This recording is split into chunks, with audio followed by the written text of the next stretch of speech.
Okay, I'd like to thank you for agreeing to be here this evening, this afternoon.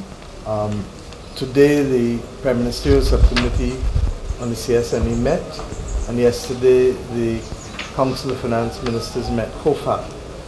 Prime Minister Browne chaired the COFAP meeting, and I'd just like to invite him to say a few words as to what we were able to achieve yesterday at COFAP. Thank you very much. First of all, let me thank the distinguished Prime Minister of Barbados, the Honorable Motley, for the energy that she has brought to the CSME. In fact, in Montego Bay a couple of months ago, she actually pledged to assist in reinvigorating the organs of CARICOM as well as the CSME itself. And I have to tell you that she has been a tower of strength for the integration movement, and in essence would have played a significant role in ensuring the functionality of these organs, and at the same time to ensure that there is increased focus on the CSME. And certainly our chairman as well, the Honorable Andrew Holness, would have played his part as well. In fact, it was Andrew who identified the CSME as a critical area for us to ensure that we have a truly functioning community and to move towards the eventual establishment of a single economy. Now, the COFAP met yesterday, and it would have been twice within the last, I'd say, 60 days, after not meeting for at least 5 years. So it shows very clearly that there is a renewed commitment within CARICOM to make sure that CARICOM functions, especially for the benefit of the ordinary man and woman living within the respective member states. Just to cover a few issues that were addressed by the COFAP yesterday, we discussed a regional framework for a deposit insurance system which would establish a level of protection for depositors against losses due to the failure of financial institutions. And the conference urged the urgent implementation by the Council for Finance and Planning for the Caribbean Community CARICOM. And this is especially important considering the failures of BICO, CLICO, and other financial institutions within the region. Even in the case of Antigua and Barbuda, we had perhaps one of the most spectacular bank failures, in which we had $1 billion enterprise, the Abeba Financial Group, that went belly up, and my government had to issue a deposit protection bond in the region of $350 million, representing almost 10% of our GDP. So having this type of protection is absolutely important. This is one of the measures which the Council agreed should be pursued within the financial cooperation initiatives to enhance the financial safety net for depositors and even for borrowers and investors in the CARICOM single market and economy, the CSME. We also took follow-up action on the mandate from the CARICOM heads of government, calling for the finalization of some of the relevant instruments by the intersessional meeting in February of 2019 and others by next July. These include a community investment policy, an investment code, an incentives regime, an integrated capital market, starting with the adoption of model securities market legislation. And I know Prime Minister Motley was very excited about this, so no one will in the future accuse her of poaching any investment in any other country. Now, they also agree that the finalization of the CARICOM Financial Services Agreement should be expedited. These actions will strengthen the regional financial stability mechanisms. The ministers also approved in principle the objectives of the CARICOM credit reporting policy, which, among other things, provides for the regulation of the operations of credit bureaus and cross-border exchange of credit information within the community. Now, this is a very important initiative that will promote financial inclusion for CARICOM nationals as they live and work across the community. And evidently, it will facilitate greater accessibility to credit and at the same time ensure that there is more borrowing to support increase economic growth and development and to create opportunities for people. In fact, it will also help to encourage greater entrepreneurship across the CARICOM space. So having this credit reporting policy and certainly a bureau in which we could exchange information freely in order to facilitate the smooth flow of credit within the region is absolutely important to the business development and certainly to economic growth and development. As concerns continue with respect to the continuing issue of some member states being labeled as non-cooperative tax jurisdictions, the Council urged a more collaborative approach within the European authorities and other relevant international bodies. This issue remains an existential threat for the region, and we are seeking to dialogue with various bodies within the EU and individuals within the EU, obviously at the top political level, so that they can understand the consequences of the actions. I mean, the unilateral decisions that it would have taken that are now impacting on the region, especially in the context of the proposed sanctions and the blacklisting. So this is an issue that we are monitoring very closely, and we will work collectively. In fact, we are hoping that there will be certain interventions made within the next 30 days that hopefully will bring some relief to the various countries within the region to avert any potential blacklisting, or for that matter, any curtailment of technical support or grant aid from the European Union. So back over to you, Madam Chair Lady. Thank you, PM.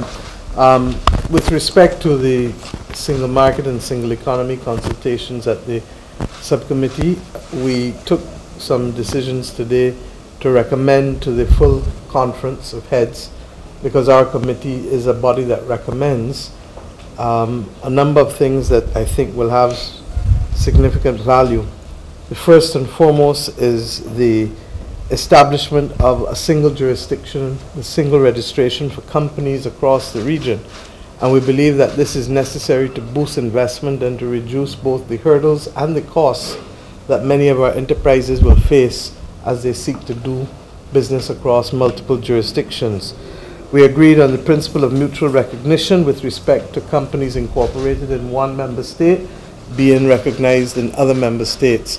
And this, of course, will help significantly in reducing those hurdles and costs. The second major item that we agreed to today to recommend to heads of government, and Chair of Council is here, Prime Minister Holness, is the question of expanding the categories of workers who may travel freely within the region.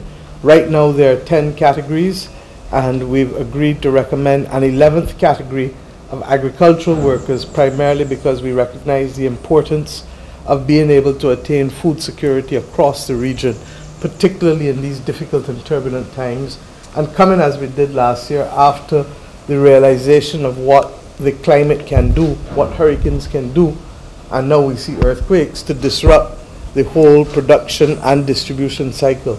And we're conscious and sensitive to the fact that we have to be able to move the region closer to a level of food security in ways that we've not perhaps been as assiduous about doing in recent times.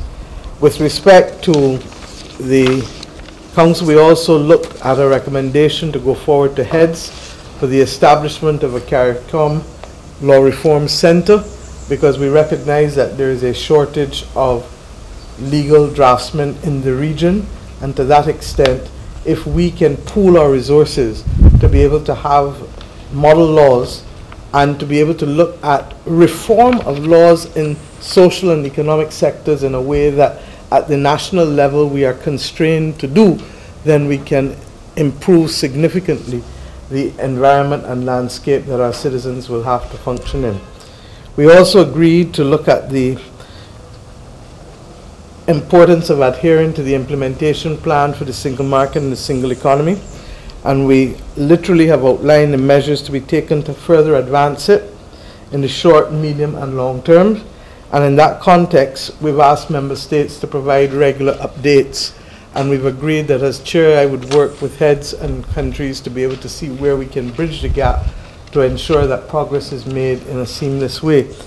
I think all heads are sensitive to the fact that now that we have started back working, and I really want to take the opportunity to thank and congratulate colleague heads, in particular Prime Minister Browne has been modest. He has now chaired both COFAP meetings, both in Montego Bay and here, and has done so in a manner that has allowed us to move significantly towards the targets that have been set.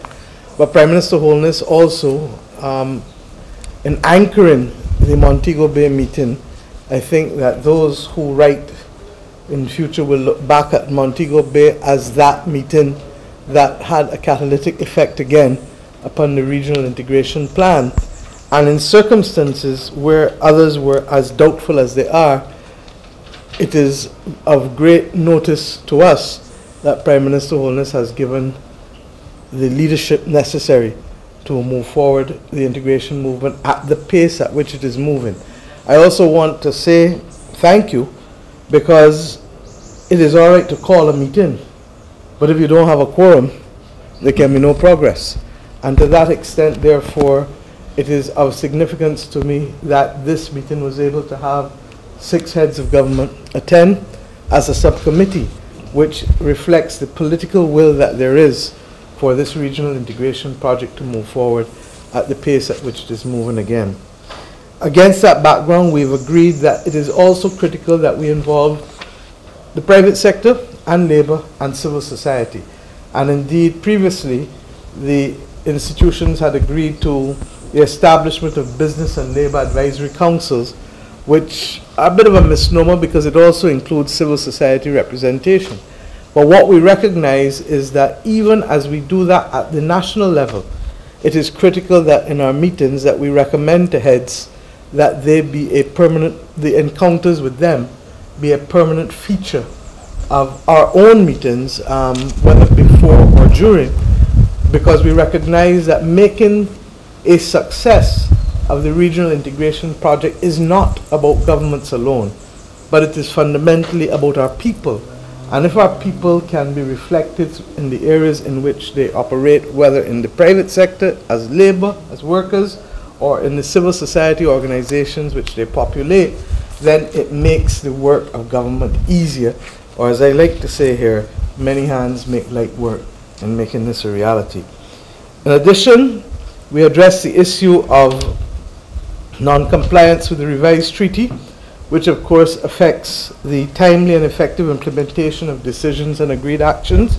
It's no sense us agreeing to things and then not implementing them.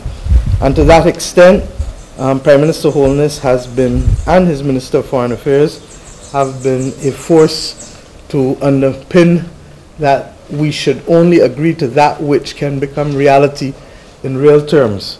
And to that extent, I believe that there is a greater appreciation that it is necessary for persons to come to meetings with the appropriate mandate and to allow us therefore to move forward with certainty and assuredness. Similarly, we agreed that the Community Council, that member states in the Community Council should complete consideration of the proposals for the settlement of disputes arising from non-compliance as expeditiously as possible, and to submit the necessary recommendations and considerations for conference.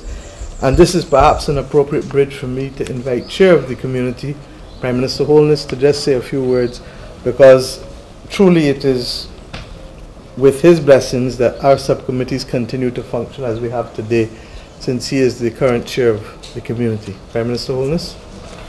Thank you, Prime Minister Browne. Thank you, Prime Minister Motley. You know, I guess citizens of all the Caribbean states, the CARICOM states, looking on, may sometimes question the viability or the purpose even of CARICOM. But I think all our citizens can rest assured that the CARICOM institutions are working, are functioning. And to have both the Prime Ministerial Subcommittee and a second meeting of the Council of Finance Ministers is a significant achievement, seeing that they have not met in a really long time. So critical issues that would move the community forward were not addressed. Our citizens, our voters, our electors can rest assured that as leaders we are addressing those issues that are important to them and that are practical and achievable, and we are using our energy to good effect. There is indeed, as has been said by both Prime Minister Browne and Motley, that there is a renewed energy, and I dare say passion, for a more practical form of integration that will move our entire region, and to collaborate on mutual threats and challenges. And I believe that all goes well for everyone. I think the meeting was a success, and I want to thank both Prime Minister Browne for chairing COFAP and Prime Minister Motley for handling so well the Prime Ministerial Subcommittee on the CSME. Thank you. SG, anything you'd like to add? Just to capture the moment and the significance of our three Prime Ministers here. Chairman of Conference, Chairman of the Prime Minister Subcommittee, and the Chairman of COFAP. That is significant. And in my brief history as the Secretary, I don't remember us having a series of confabs in that way that has resulted in some very concrete recommendations and proposals that will be put forward to the special meeting of the Conference of Heads towards the end of this year, most likely in December, under the chairmanship of Prime Minister Holness. A meeting that will be focused and dedicated to the CARICOM single market and economy and advancing it. It will receive these recommendations that you've heard about today with a view to having some interesting and important documentation and agreements concretized and signed in February when we meet in St. Kitts and Nevis. I think we've had an excellent 2 days. The work is cut out for us between now and December and then in January. Another significant aspect is the implementation plan, which will be, you can look out for it very shortly on the website of the CARICOM Secretariat, so the CARICOM public can see what it is that we've agreed upon to do and when we have agreed upon to do it. And the accountability that member states will have in updating this plan, or the elements of the plan that pertains to each member state every 6 months. So our leaders are indeed reporting to the citizens of the community on the progress being made, and I look forward to continue working with the Prime Minister so far. Thank you. There's just one matter that I omitted to brief on, and that is the protocol on government procurement, which has been under consideration of the heads for... We started the technical work in 2004. Since 2004. The technical work. And what does this mean to ordinary citizens of the region? That our citizens may now, over certain thresholds, be assured that opportunities to bid for contracts in other territories will be advertised, and that there therefore is a larger and more level playing field for all of our citizens, recognizing that we are creating those opportunities for them, particularly where governments are issuing contracts for services or for works, major works. I'd like to thank Secretary General, you and your staff, for allowing us to be in this position. We take it for granted that we just turn up at these meetings and that we make decisions, but were it not for the work of the Secretariat literally putting us in this position, we could not be here. And to those who are not present, we would wish you to communicate our sincere gratitude.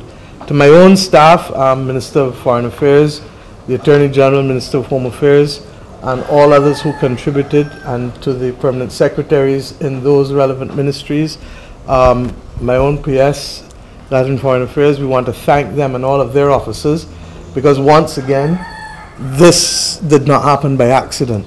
And I believe that we need to say thank you in recognition that we have had a smooth and seamless set of meetings, and that we can now go on to our other business, some of which is pleasant and some of which is not so pleasant, with the assurance that we can, as I said earlier today, we have claimed ground and we now move to newer ground to claim that. Thank you. And thank you for being a great host. Thank you. Thank you. Thank you, Prime Minister. Thank you, Prime Minister. Thank you.